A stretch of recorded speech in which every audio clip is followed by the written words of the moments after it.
Olá, pessoal. Sou o André Luiz, CEO da 55. Eu sou a Helena, da área de crédito. Nós vamos apresentar para vocês hoje um podcast sobre crédito e tecnologia. Bom, pessoal, eu acho que é interessante, antes da gente abordar as pautas do podcast de hoje, a gente contar um pouco de como foi a nossa história, como a gente chegou à 55, como a gente conheceu a empresa, como eu conheci a Helena. Eu entrei na 55 em janeiro de 2019, junto com a Helena. Sim, foi na mesma semana. A gente teve uma cerimônia muito interessante com o nosso CEO na época, Hugo, e fundador, trazendo pão de queijo. No salão de festas da casa dele, num sábado de manhã. Então foi um encontro bastante inusitado, a gente não imaginava... A gente queria, os dois estavam muito interessados na proposta. Eu acho que o projeto da 55 se propõe é uma coisa incrível. A gente vai falar um pouco sobre essas visões no podcast. A gente só não imaginava que ia ser recebido com pão de queijo frio e suco de laranja. Essa foi a ideia, né, Lê? Sim, foi bem engraçado. Foi um bom jeito de começar. E eu acho que mostra um pouco do que essa é uma fintech, da parceria e o quanto que a gente tá junto aí para conseguir construir isso, né? Sim, com certeza. Bom, eu acho que a gente tem uma pauta hoje sobre crédito e tecnologia. Eu queria que você começasse, Lê, assim... Helena hoje tem a parte de crédito como grande responsabilidade. Se quiser falar um pouquinho das suas funções e do que você tem olhado. E hoje eu queria que a gente conversasse um pouquinho sobre empréstimo, qual a diferença de um empréstimo, um financiamento, alguma coisa. Então, explica pra gente, Helena, por favor, assim, como funciona o nosso olhar sobre isso. E vamos conversando. Legal. Bom, eu venho do ambiente de crédito, sempre trabalhei com finanças, mercado financeiro, e vim para a 55 foi um desafio, principalmente porque a gente atende um mercado que hoje é muito, onde acesso a crédito é muito escasso, né? Pequenas e médias empresas de serviço, que a gente chama aqui de nova economia. E o objetivo todo de criar a 55 foi para difundir o acesso de crédito a essas empresas, né? Então, até falando um pouco do que é crédito e financiamento, a gente tem no mercado vários produtos de crédito, né? Para empresas especificamente, as empresas elas conseguem ter financiamentos, principalmente quando elas querem comprar um ativo, né? Perfeito. Então, imagina que você quer comprar um carro, uma máquina, alguma coisa para sua fábrica, você precisa de um empréstimo para financiar aquilo. Isso é um financiamento. Por que isso é diferente do outro empréstimo? Porque o banco, ele financia um ativo específico e ele consegue usar aquilo como garantia. Então, digamos que a empresa não paga aquilo, quem é dono no fim do dia até a empresa repagar é o banco. Perfeito. E ele pode ir lá e pegar aquele ativo, vender e recuperar o crédito dele. Então, esse formato, esse produto de crédito, ele faz todo sentido quando você é uma indústria, uma fábrica, ou mesmo quando você tem muito estoque. E o mercado até hoje foi muito baseado nesse tipo de empresa. E a estrutura de análise de crédito para os bancos foi feito para isso. Mas assim, nos últimos anos a gente viu um aumento muito grande de empresas de serviços. Hoje, pequenas e médias empresas representam mais de 90% do PIB. Então, e muitas dessas empresas são empresas da nova economia. Então, um contador, um advogado, um cabeleireiro, uma empresa de software, uma empresa de marketing digital. Ele é visto como o mesmo cara para o banco que é uma indústria, né? Que é uma fábrica que tem equipamento. E assim, esse tipo de negócio, um cabeleireiro, por exemplo, ele não tem nada, ele tem um secador e um barbeador, né? Assim, e o banco está comparando ele com uma indústria que tem maquinário, que tem equipamento. Que engraçado, sim. Imagina assim, você é um cabeleireiro e você quer aumentar. E aí você precisa alugar um prédio maior e pintar, comprar alguns equipamentos. Você vai lá no banco pedir um empréstimo e você não tem nada para dar em garantia, né? E como que o banco olha isso? Ele vai olhar as informações, mas ele vai ter um risco muito maior.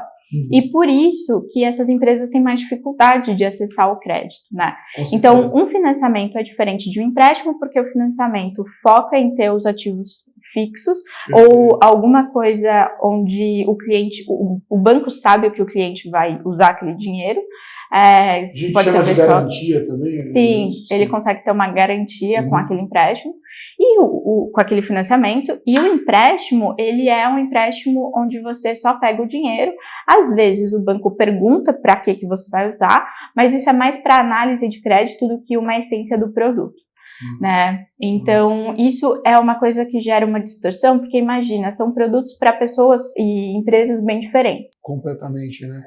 E engraçado porque um outro ponto, e esses pontos de crédito e tecnologia são muito próximos, né? A gente, vamos falar um pouco do que é tecnologia em seguida, e é interessante a gente começar pelo ponto do serviço bancário, do serviço financeiro, que você acabou de falar, que esse banco ele atende, ele se propõe a atender a indústria e o cabeleireiro, o prestador de serviço, o autônomo da mesma forma, né? E queria falar um pouco de Open Banking, eu acho que é uma pauta boa para a gente discutir e trocar conhecimento com a galera. E qual que é o contexto, né, Lê?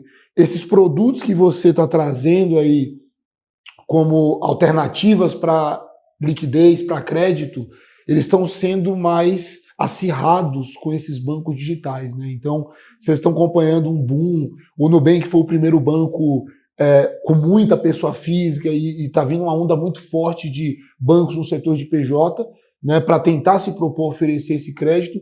E qual que você acha que é a diferença do produto de crédito desse banco digital de hoje que tenta atender o cara para o grande banco, hoje o grande concentrador da carteira de crédito? O que ele se propõe a fazer? Assim? É um ponto super importante, que é até importante para as empresas se prepararem no momento de pedir um crédito, né? Você, como um banco ou qualquer empresa que está dando crédito, ela precisa saber se você é um bom pagador. E como que ela faz isso? Ela consegue olhar em fontes públicas, então o Serasa é algo bem conhecido, que tem lá os protestos, mas basicamente a empresa que está te dando o empréstimo, ela quer saber, ter informações de você o máximo possível para poder chegar nessa conclusão que eu vou ter meu dinheiro de volta, então você vai conseguir me repagar? Perfeito. E tem vários jeitos de você fazer isso, né? Então imagina que um bancão tem lá toda a movimentação das suas contas e ele consegue ver o que entra, o que sai e tudo mais. Só que as fintechs não têm acesso a isso. Então isso restringe e faz com que a fintech muitas vezes não consiga olhar para aquele cliente da mesma forma. Só que qual que é o problema? Os grandes bancos têm esse produto que a gente comentou de financiamento. Sim. Então eles olham muitas vezes uma empresa que é uma indústria da mesma forma que é o cabeleireiro. Sim. Então isso cria uma distorção muito grande, né, no momento de dar acesso ao crédito, porque a estrutura de garantias é diferente e logo o risco da operação. Perfeito. Se eu não tenho aquela garantia do imóvel, por exemplo, a minha operação fica mais cara, porque eu não tenho como recuperar da mesma forma. Sem dúvida, sem dúvida. E tem a questão do ativo, né? Como você colocou um pouco antes aqui, o banco poder se apropriar do ativo muda completamente a perspectiva de risco quando você faz só a concessão do crédito com o dinheiro, sem a garantia, né? Isso é uma outra perspectiva de risco, né? E que interessante, assim, continuando nesse ponto de tecnologia, eu acho que uma consideração muito importante a se fazer com o cenário é sobre como o Open Banking, propriamente falando, muda, né, a oferta de serviço, né? Assim, tem dois grandes pontos que eu acho incrível, que é a concorrência. Então, com essa história do Open Banking, né, a gente consegue fazer mais instituições financeiras ofertarem produtos no mesmo ambiente, né? Porque eu posso concorrer com o correntista do Banco Itaú amanhã. Sim, sim. Eu posso concorrer e oferecer serviços contra Porto Seguro, contra empresas que estão do meio, porque todos estarão ali em livre concorrência, de acordo com o Banco Central, até o final de 2021. Né? Isso é muito legal, essa coisa da concorrência é muito bom. E eu acho que, e aí eu queria ouvir um pouco de você, tem uma outra facilidade que me impressiona com relação ao Open Banking, que é um produto. Né? Esse acesso fácil à contratação, que é uma coisa que o Open Banking se propõe como serviço financeiro, vai dar origem a grandes produtos de crédito. Como que você, eu sempre gosto muito de conversar sobre isso contigo. Como que você enxerga que serão os produtos de crédito de uma coisa que a gente pode contratar com opt-in? Assim, como que é isso? Isso é muito legal, porque acho que o foco do crédito é sempre o risco, e o Open Banking, ele permite que várias empresas tenham acesso a essa informação. Então, por exemplo, imagina que você tem uma conta no banco A e uma conta no banco B. O banco A não sabe a movimentação do banco B, então ele vai fazer uma análise e mesmo te ofertar produtos baseado só naquilo que ele conhece do banco A. E a partir do momento que ele tem essa análise consolidada dos dados, ele consegue te dar uma oferta melhor.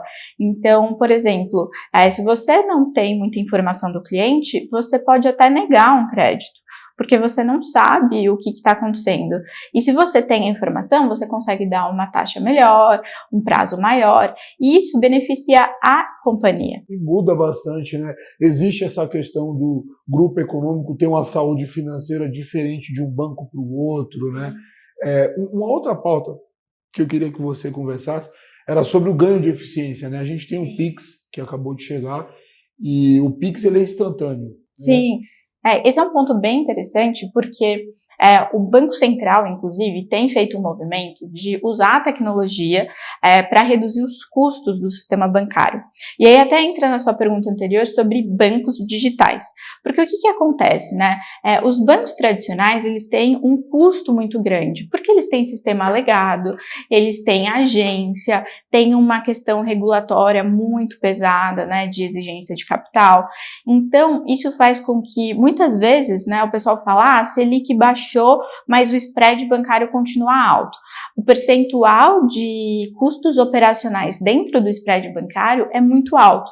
Então, esses bancos digitais, imagina que eles começaram agora. Então, eles têm infraestrutura na nuvem, é tudo digital. Imagina que eles conseguem fazer mais por menos. Com certeza. E aí entra o Pix. O Pix, ele é uma forma de trazer para o mercado como um todo operações mais eficientes e diminuir o custo. Então, imagina, hoje o custo de boleto varia aí de R$1,50 até, sei lá, tem banco que custa até R$4. Imagina que no Pix isso vai ser de graça. Então, você consegue reduzir muito o custo. E o beneficiário é o cliente final.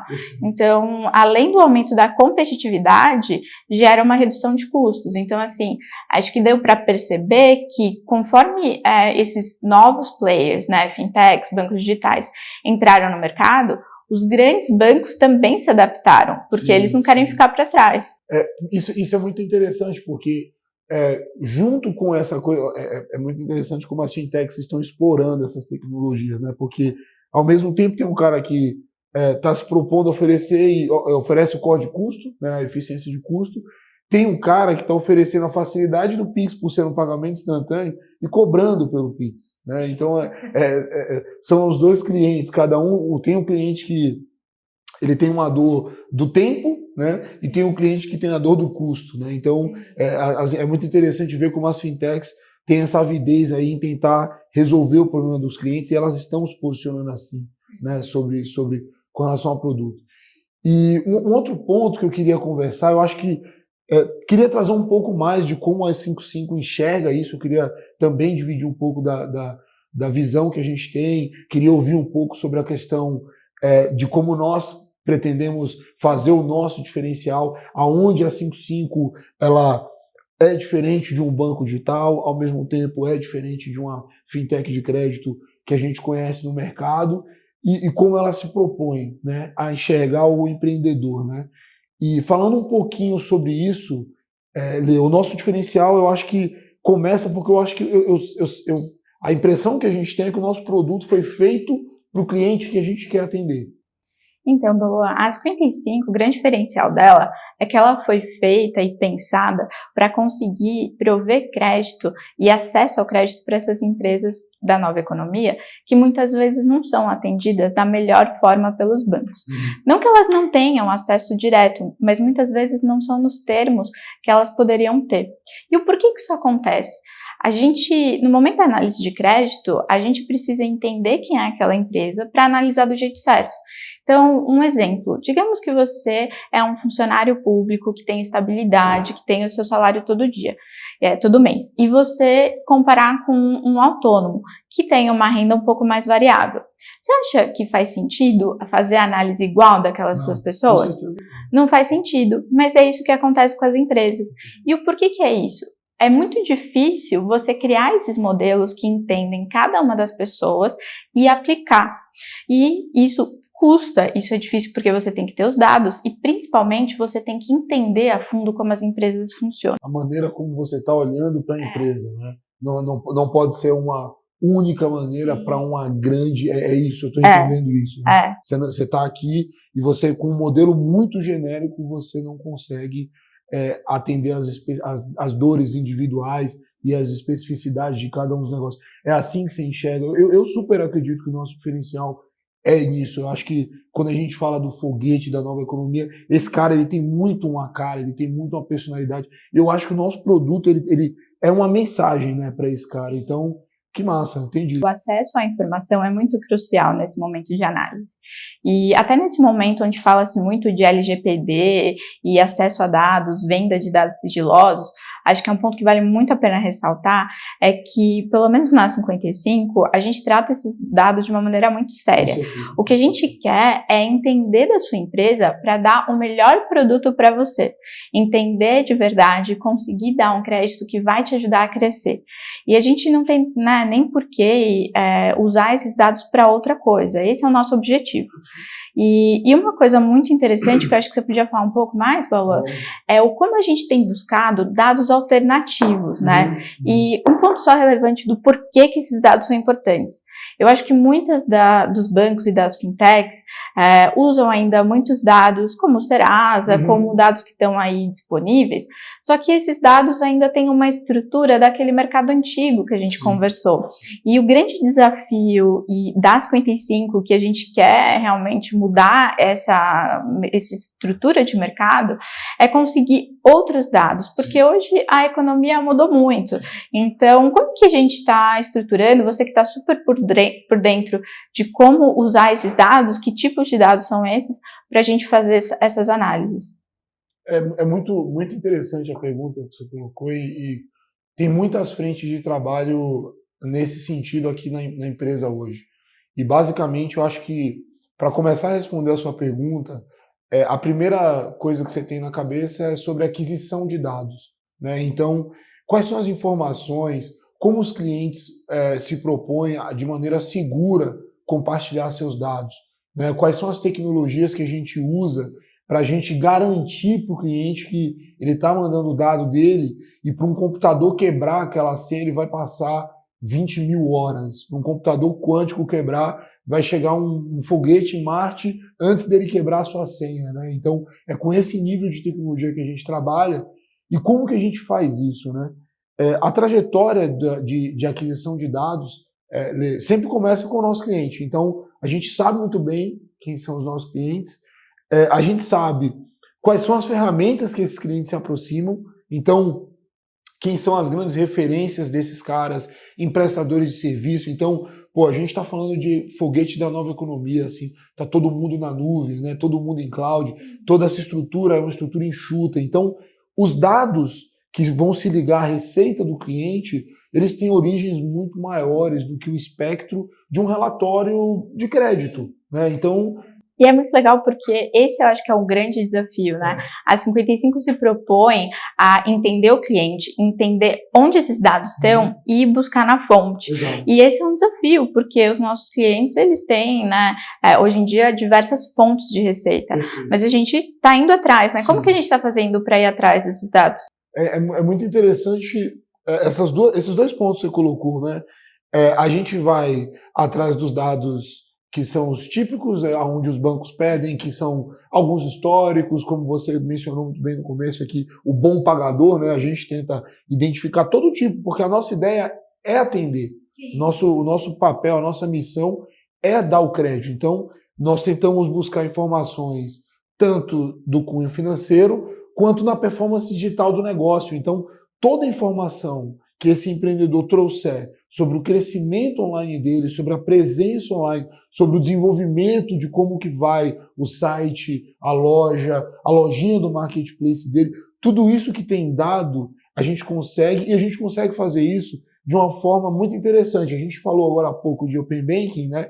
E a nossa estrutura ela já emula isso, né? Quando você estava comentando sobre esse modelo de crédito, sobre como a gente olha para as empresas, vale salientar que o modelo de crédito que você comentou, ele na verdade recebe input de várias instituições financeiras. Então, aqui na empresa a gente já produz esse tipo de tecnologia para um olhar mais holístico, né, de risco de crédito.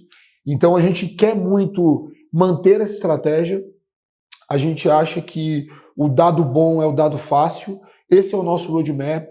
A gente tenta sempre se concentrar nos maiores providers para entender e classificar e conhecer os nossos clientes. Então, poxa, como esse cliente vai com o Google, como ele vai com a Amazon, e quão bem é a performance dele comparada com outros players. A gente tem um grande cara para receber esse cliente, que é a nossa plataforma. Eu acho que é a partir daí, né, Lê, que juntando com toda essa premissa, com todos esses valores de crédito que você mencionou aqui nesse podcast, juntando isso com contar para o cliente o que nem ele sabe sobre o negócio dele, né? Então, essa é a nossa missão. A gente chega para o cara e a gente mostra para o cara quem são os bons pagadores dele, porque a gente olha e produz tecnologia para descobrir quem são os nossos. Então, é um trabalho muito de parceria. A gente fala de foguete, de crescer, porque a gente quer avisar, né? A gente quer ajudar o cara, e tudo isso vem dessa onda de dados, vem dessa busca, vem dessas estratégias. A gente avalia, por exemplo, a gente tem um time aqui de dados, e a gente sempre faz uma matriz de avaliação onde a gente coloca qual é o dado que nos dá determinadas premissas. Então eu trabalho o tempo todo fazendo isso com você, né? Então,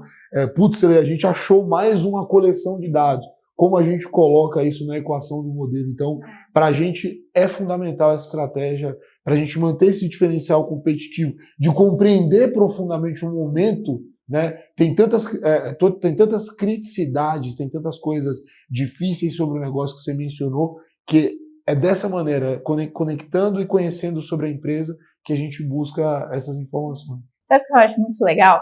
A gente começou a discutir isso em 2018, a gente entrou na empresa, né, em janeiro de 2019. Acho que você foi um dos grandes responsáveis para a gente ter essa ideia de replicar, né, o Open Banking. E a gente fez o Open Banking antes do Open Banking. E eu acho que, como uma fintech, o que a gente busca é realmente estar à frente e criar esse mercado. Então, a gente começou com o Open Banking, a gente começou a ressaltar e entender, né, buscar uma solução para o acesso à informação. Então, hoje na nossa plataforma, o cliente entra, ele dá o acesso de visualização das contas de extratos, então é só o acesso de visualização, a gente não pode movimentar nada pelo cliente. Com isso, a gente faz uma análise e dá uma proposta e o cliente faz a jornada, né? E a gente agora está buscando a versão 2.0 do Open Banking, que é quais são outras informações, além daquelas bancárias, que também vão impactar. E aí tem um ponto que eu queria ressaltar que é muito importante, que é o seguinte: no crédito, a gente tem um ponto que é comparar você com um bom pagador, né? Então, como que eu vou falar que você é um mau pagador? Tem um perfil. E quando você compara semelhantes, você tem uma eficácia muito melhor.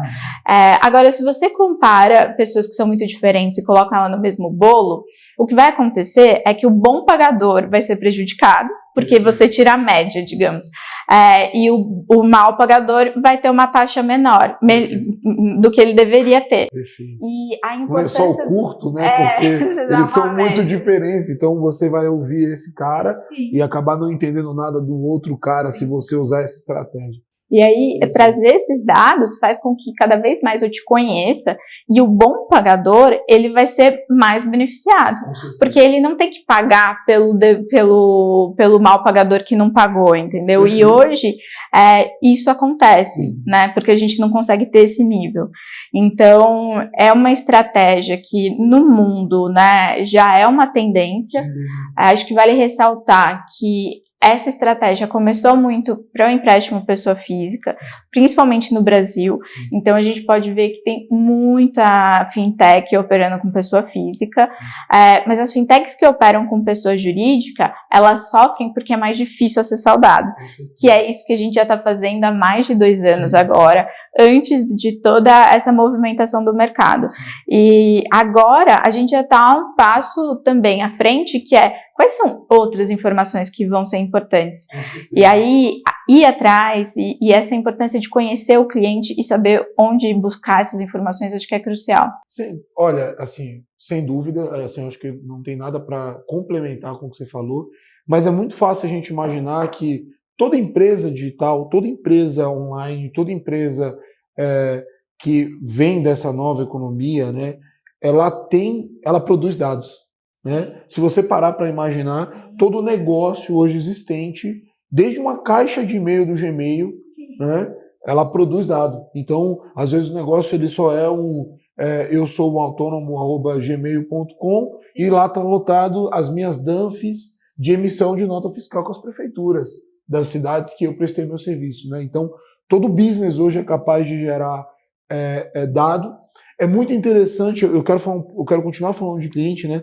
É muito interessante como a gente está falando de crédito e tecnologia, e você falou desse modelo 2.0, e o modelo 1.0, ele já era uma definição muito clara de quem tinha esse modelo de assinatura, né? A gente conseguiu andar muito bem com muitas startups, empresas de software SaaS top-notch, assim, de tecnologia, né? Então, foi muito bom ver esse setor atendido, foi bom a gente ter crescido linhas 3, 4 vezes o tamanho, né? Assim, é interessante a gente pautar que a nossa tese de foguete e de crescimento existe, né? Tem algum case, eu queria que você lembrasse, você conhece toda a carteira de cor, tem algum case que você lembra de uma linha que a gente começou pequenininho e ficou muito, muito grande assim? Nossa, tem várias empresas. Acho que essa é a parte mais legal. A gente tem a Mandae, a empresa que foi o nosso primeiro empréstimo. A gente fez um empréstimo ponte, que chama, eles estavam precisando de dinheiro e a gente fez um empréstimo antes da rodada. A empresa hoje é uma das maiores empresas no setor de logística, de logística por transportadoras, ela conecta as empresas. Ela faz uma coisa muito legal, e acho que muitas das empresas que a gente faz, elas trouxeram tecnologia e reduziram o custo e aumentaram o acesso de serviços gerais para as empresas, né? Tem uma outra empresa que recentemente a gente tem muito orgulho, que é a Homemade, que é uma empresa que faz call center, assim, você é um call center, mas você fica trabalhando da sua casa. Então imagina uma mãe que tem uma necessidade de horários mais fixas, ou alguém que trabalha muito longe, para que perder 2 horas no trânsito, né? Então a gente ajudou a empresa, só nesse ano a empresa já cresceu assim mais de 5 vezes. Incrível, e né? A gente confiou, sabe? Sabe o que eu fico pensando? Sobre o papel dessas empresas para esse ano de pandemia que a gente passou, né? Então, a gente o tempo todo tem... porque a gente está tentando ajudar, a gente está tentando ser esse parceiro, identificando as necessidades, mas os nossos clientes também têm a missão deles, né? Tem o que eles fazem, né? Tem o que eles estão tipicamente utilizando os nossos recursos, o nosso investimento para fazer também investimento, para expandir as suas operações. Eu também sinto muito orgulho da 55 de poder ajudar uma empresa que, por exemplo, numa época de um desemprego crescente, né, conseguiu aí levar a tecnologia para todo mundo trabalhar remotamente, né? A gente aqui faz isso. Eu acho que o mais legal é que, assim, o setor bancário como um todo não consegue impactar as pessoas, né, na ponta física, porque é um mercado, né, muito pulverizado. Então, a tese de impacto para o setor bancário é você dar dinheiro para as empresas que vão ter um efeito na sociedade depois. E eu acho que as empresas que a gente deu empréstimo, e a gente se considera muito parceiro, pelo seguinte, imagina que você está querendo expandir a operação da sua empresa, né? Você precisa de um tempo até você contratar gente, treinar, comprar estoque, para depois você vender e poder repagar. E as receitas não chegam imediatamente depois que você recebe esse crédito. Sim, demora um tempo. Tem muito CEO que reclama disso. Tá, mas não chegou a receita, a gente só recebeu o investimento de vocês, o crédito, mas a receita vem depois de um ano, de alguns meses. Sim. E aí acho que o fato de ser parceiro, mesmo durante a crise que a gente teve agora do Covid, você saber que tem alguém que está ali sendo seu parceiro, muda muito a sua visão em relação às coisas. Porque se você sabe que você tem um parceiro, você arrisca mais e você cresce mais. E a gente busca realmente investir em empresas que estão crescendo.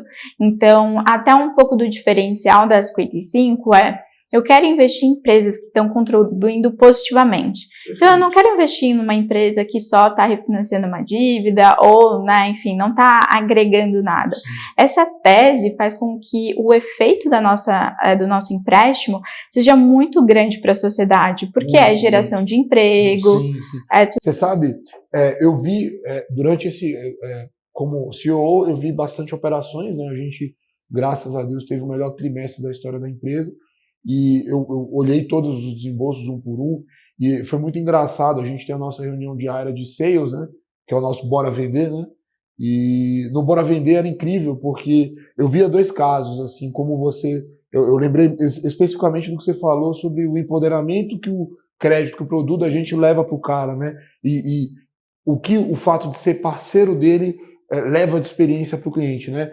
Eu lembrei agora dois casos que um cliente, por exemplo, que era um cliente offline, né? Então a gente está falando de pandemia, 2020, era um cliente offline, e esse cliente usou o recurso para justamente migrar o negócio dele para o online, para adquirir um estoque, para mudar a chave de como o modelo dele de negócio funciona. E eu vi o outro cara, que foi esse que você acabou de me lembrar, que era um cara que já estava bombando de vender, com métricas de campanhas astronômicas de sucesso, e esse cara, aí ele foi mais para dentro ainda, ele postou muito forte, e é muito interessante ver o resultado, né? A gente faz reuniões e com clientes, e ontem mesmo eu estava com um cliente falando sobre o faturamento, sobre o pós-Black Friday, né? Foi um sucesso absurdo. Então, muito interessante ver exatamente esse impacto. É muito raso, né? Assim, você vê que a gente leva o nosso produto para o cliente e em seguida alguma coisa mudou. Alguma coisa drástica da empresa mudou. O negócio da Black Friday é muito interessante, porque se você for pensar alguns anos atrás, as empresas que faziam Black Friday eram grandes empresas, né? Então, grandes lojas de departamento e tudo mais, que tinham acesso a campanhas e tudo mais. E nesse momento onde o e-commerce aumentou muito, a gente tem clientes que são empresas pequenas, e a gente fez até uma campanha, né, do nosso produto de Edge Finance, que eu acho legal contar, que é um produto que o cliente pega o nosso empréstimo para investir em marketing digital, que, imagina, clientes pequenos têm acesso agora ao mercado da Black Friday e conseguem crescer também. Então, ao invés de só grandes empresas lucrarem, a gente está trazendo esse empoderamento, porque o cliente consegue comprar estoques, ele consegue investir em anúncios, consegue mostrar que o produto dele é bom.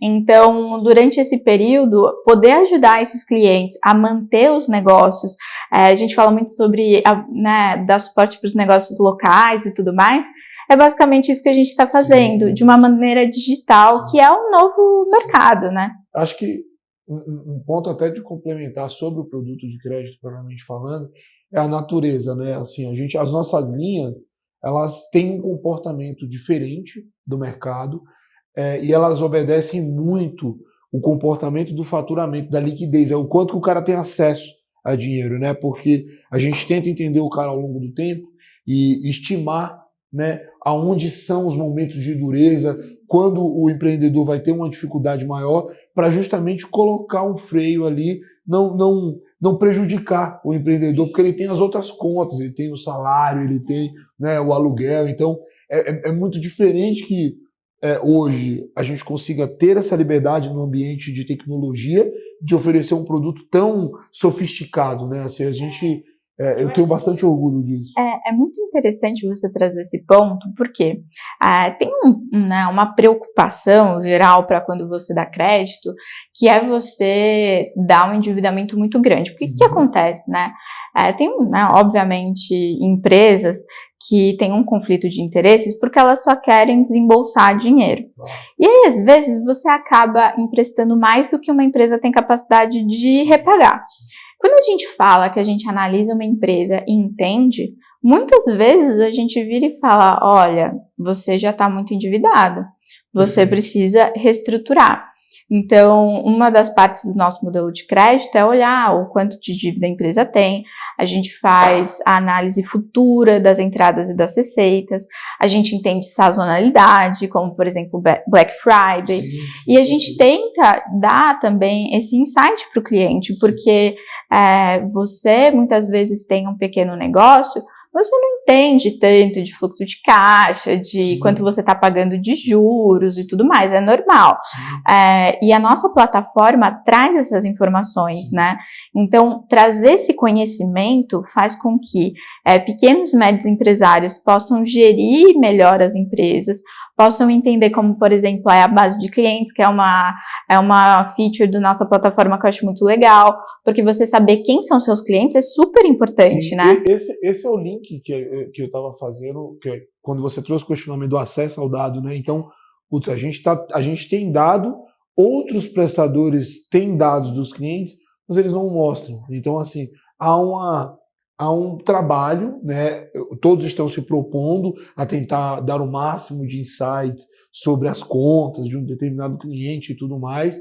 Então, tem muitas startups surgindo com relação à organização de contas, tem muito sistemas de gestão de empresas na nuvem surgindo, mas o grande ponto é qual é a finalidade, né? Assim, eu estou mostrando o dado, eu estou mostrando que você tem esses clientes e agora? Né? Como eu pego na mão do empreendedor, como eu falo, eu vou te tirar desse estado aqui e vamos começar essa jornada de crescimento. E eu acho que é onde entra o nosso produto, eu acho que é onde a gente se encaixa, né? Nesse contexto que você falou de Covid, de como a gente conseguiu apoiar o cara, então faz muito sentido, entendi. Eu acho assim, o sonho, né, que a gente tem aqui é conseguir mostrar para o cliente qual é o próximo passo, né? Hoje, muitas empresas, essas empresas de ERP, de software, elas fazem um trabalho muito importante, né, na minha visão, que é popularizar também ferramentas de gestão que antes eram só de grandes. Só que muitas vezes a gente também precisa falar, tá bom, e aí? O que eu faço agora com essa informação? E isso é muito difícil, né? Porque depende muito do mercado, do momento. E um ponto relevante é ter a informação e usar aquilo para o benefício do cliente é um ponto crucial da nossa análise. Então, a gente não quer só pegar o dado e ficar com ele. A gente quer usar aquilo e um parceiro, eu vou falar uma coisa, não é aquela pessoa, seu amigo de verdade, não é o cara que sempre fala que tá tudo bem. Amigo de verdade é aquele que fala quando você tá errando, que é aquele que fala, peraí, não gasta tanto. A gente quer ser um amigo de verdade, a gente não quer ser o amigo da balada, entendeu? Que é só quando as coisas estão boas. Perfeito, eu acho que a sua analogia é perfeita. Inclusive, o amigo da balada não concede liquidez e nem confiança, né? Sim. Porque o crédito é um bem comum. Então, a gente não só acredita no negócio, como a gente investe nele, né? Então, você tem insight, você tem consultoria, e você tem uma atividade muito mais consultiva, de proximidade da empresa. É uma expertise, né, de todo mundo, né, é incrível porque a nossa área de investimentos ela faz um processo a 4 mãos com o empreendedor, né? Assim, existem empreendedores que entram no processo de reestruturação e o analista vai à mesa ali para propor uma nova estrutura de uma dívida pré-existente do cliente e isso vira um negócio, né? Eu também vi a gente fechando esse tipo de negócio, então assim, se você juntar o dado desse cliente, com certeza absoluta, você propicia para ele uma coisa mais assertiva, mais específica para a necessidade dele. Interessante. Eu acho que o nosso futuro é esse, assim, óbvio que a gente tem vários passos, né, e principalmente nesse ano de pandemia, acho que uma coisa legal é que a gente conseguiu focar muito em produto, então a gente conseguiu evoluir muito com essa experiência. Mas a gente também teve taxas de perda, né, de cliente muito baixas comparada com o mercado. Então eu tenho certeza, isso valida a nossa tese de que as empresas boas, elas merecem crédito, elas precisam ter esse acesso porque elas contribuem para a sociedade de uma maneira positiva, geram empregos. Algumas empresas da nossa carteira só sobreviveram a essa crise porque a gente conseguiu reestruturar e ajudar aquela empresa da melhor forma possível. Então, antes dela entrar na crise e não conseguir pagar, a gente já estava entrando em contato, a gente já estava buscando entender o que era o melhor para ela, e a gente conseguiu resolver muitos problemas dessa forma. Bom, e um ponto interessante que a gente, para falar sobre crédito, tecnologia e como a 55 faz e como é a cara de um projeto da gente, né? Como a gente está tentando fazer esse impacto. Hoje a gente tem conversado com muitos integradores, empresas que são do meio digital, como eu disse, a gente tem sempre essa busca de conhecer. Nós queremos entender um pouco como a comunidade funciona, né? Assim, eu acredito muito nesse conceito de comunidade de crédito e, naturalmente, a gente tem aberto novas relações estratégicas, para que a gente consiga ter acesso a grupos de clientes. Então, aqui na 55, né, a nossa ideia, falando em tecnologia, né, é pegar todos esses valores que você colocou, que você descreveu, sobre o bom pagador, a comparabilidade contábil do cara, o histórico dele, é pegar isso, somar isso com as fontes de dados que a gente adquiriu do cara e conseguir ofertar isso aí com uma tecnologia que garanta em tempo real preço e oferta de crédito para todo mundo que a gente julgar dessa forma, né? Então, hoje a nossa estratégia é interessante, né? Como a gente consegue pegar o mesmo modelo. Comenta um pouco, eu queria que você falasse assim, como a gente consegue precificar, pelo menos para a mesma comunidade. Por que eu consigo isso? Assim, eu queria que você explicasse um pouco sobre tese. Então, eu tenho tecnologia hoje, eu consigo precificar caras da mesma comunidade usando a mesma tecnologia. É disso que a gente está falando em montar. Por que eu consigo fazer isso, Lê? Isso é muito interessante porque acho que um ponto relevante é que o mercado sempre muda, né? E imagina, há 10 anos atrás, achar que você saber alguma coisa do Gmail da empresa e impactar, ninguém ia acreditar, né? E assim, como eu falei, o modelo tradicional de crédito a gente ainda utiliza, óbvio, é validado, mas a gente quer buscar e gerar esse insight do que vai impactar. E assim, às vezes a gente não sabe, eu sempre brinco que assim, vai que o bom pagador é o cara que tem a camiseta azul e o mau pagador é o cara que tem a camiseta verde. Eu não sei de início qual é essa regra, digamos, ou qual é a correlação que a gente chama, né? Você tem um caso com cada uma das camisas e você não vai chegar em conclusão. Então, e por isso que a gente precisa adquirir muitos dados para conseguir entender qual é o dado que vai fazer a diferença. Perfeito. Então, isso é uma coisa muito legal, porque a gente não pega o dado no D0 e implementa. A gente faz análise para entender qual é o dado que de fato vai fazer diferença.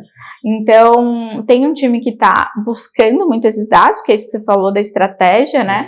E a gente tem um time que depois vai ver, tá, mas como que esse dado impacta? E pode ser que esse dado não impacte, ou então pode ser que um dado que a gente nunca achou que ia impactar, impacta. E eu acho que essa é a importância de estar sempre olhando o que está acontecendo no mercado, porque se a gente quer ser um parceiro e a gente quer precificar certo, a gente tem que entender o mercado. E para entender o mercado, a gente tem que estar no mercado. A gente tem que acompanhar o que está acontecendo. Então, é um trabalho difícil, porque é muito grande. Por isso que a gente se especializa em empresas.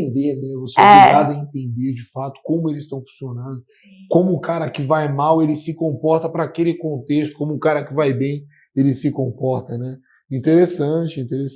Eu sempre achei curioso essa ideia do grupo, a estratégia eu sempre falo com o André brinco com o Veta, que é a originação exponencial, né? Então, a gente fala, poxa, se a gente tem um nicho, uma comunidade de empresas que temos dores em comum e a tecnologia está propiciando isso para a gente.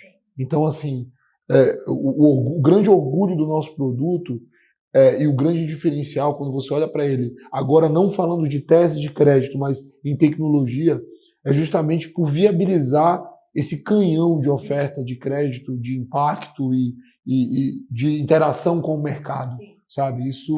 Eu acho que, assim, sem tecnologia a gente não conseguiria fazer Sim. isso. Por isso que a gente investe muito nisso. Olhar os nichos é importante, porque imagina, se eu decidir investir em todas as empresas de serviços do país, eu não vou conseguir entendê-las, né? Então, a nossa estratégia é abranger o mercado aos poucos. O que eu acho que é uma estratégia que a maioria das empresas que vão crescendo fazem, né? Sim. É uma coisa bem tradicional. Entender aquela empresa. Isso facilita no crédito também. Sim, para a gente conseguir comparar melhor aquelas empresas, né? Se a gente tem mais dados daquela empresa. E com a tecnologia, a gente consegue buscar essas informações de maneira barata. E isso viabiliza a nossa operação, porque também não adianta eu falar que eu vou pegar uma informação que é cara. O nosso crédito vai ficar caro, porque a gente tem que pagar as contas no fim do dia, sim, né? Então, como qualquer outra empresa. Mas eu acho que é um diferencial interessante. E aí, você comenta sobre a tese de crédito. Tem uma tese que é a tese de investimento da 55. Então, a tese que a gente vende para os nossos investidores também, né? Que é a gente conseguir ser um parceiro, a gente ser um player que realmente muda esse mercado. Com certeza, porque a gente não quer só copiar o que está acontecendo, E isso gera um impacto muito grande, né, nas empresas que a gente coloca. A gente não se rotula empresa de impacto, mas eu acho que em todas as conversas que a gente tem, conversas estratégicas, a gente busca fazer a diferença na vida daquelas empresas e logo das pessoas que trabalham lá, né? Então, é uma busca constante e é algo que a gente está, né? Acho que a gente conhece, o time todo é ideológico. Eu acho que a 55 é algo ideológico. Eu acho que o compromisso que a gente tem de fazer empresas bombarem, explodirem, é uma coisa que, assim, eu acho que o Ferraz colocou um foguete, né? Uma coisa que não é um carro que acelera, é um foguete que sobe. Então, e ele luta contra a maior de todas as forças, que é a da gravidade. Então, de um planeta com uma massa grande. Então, eu acho que é uma obsessão ou uma ideologia, né? Essa história da gente, do nosso produto tentar ajudar cliente. Quando a gente ouve, né? A gente tem o Bora Vender todo dia, e quando vem alguém de sales e fala de algum cliente, porque o cliente queria isso, aqui, fica todo mundo muito tenso. Tem alguém de crédito aí? Tem alguém de não sei o que aqui? Já para resolver, para tentar ver como é que faz. E a gente briga muito para tentar atender cliente o tempo todo. Mas é muito legal, porque eu acho que o foguete representa a nossa paixão. Eu acho que todo mundo... Às vezes a gente quer que o cara fique, né? Sobe de uma vez, pelo amor de Deus. A gente, acho que é muito apaixonada pelo que a gente faz. Eu, pelo menos, quando entrei aqui, foi algo que brilhou os olhos. Acho que esses últimos 2 anos a gente mudou muita coisa. Eu fico muito feliz de onde a gente chegou. Acho que quando a gente estava lá na nossa salinha, no primeiro escritório, e ver tudo que a gente conseguiu fazer, mostra um pouco do quanto a gente está dedicado em trazer o melhor produto para o cliente. Isso é, com certeza, o nosso objetivo diário. E eu acho que essa energia do time como um todo em fazer algo excelente faz com que a gente se desafie o tempo todo. Então isso eu acho que é um diferencial, não um diferencial, mas para mim é essencial. Eu não conseguiria descrever de outra forma a nossa paixão. Né? E se a gente sonhar grande ser foguete, a gente vai chegar em algum lugar muito bom. É isso.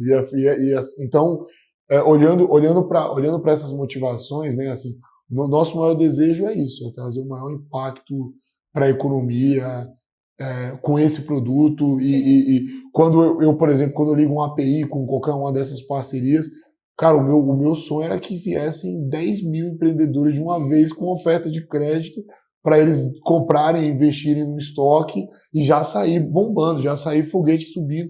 E o Ferraz mandando spam de tanto desembolso lá, com um monte de foguete saindo. Então, é o que eu acordo todo dia para fazer também, né? Faz bastante sentido. Eu acho que o time também. Bom, pessoal, muito obrigado por terem assistido o nosso episódio. Eu acho que a ideia da gente era trazer informação, trazer acessibilidade. A Helena sempre trazendo e tirando muita dúvida de crédito. Eu queria falar também sobre tecnologia. São duas pautas, né, Lê, que a gente acha muito interessante colocar. Espero que vocês continuem acompanhando. A gente faz porque, de verdade, queremos ajudar a educação financeira do Brasil. E muito obrigado pela oportunidade por nos assistir. Obrigada, gente. Foi legal estar aqui com vocês.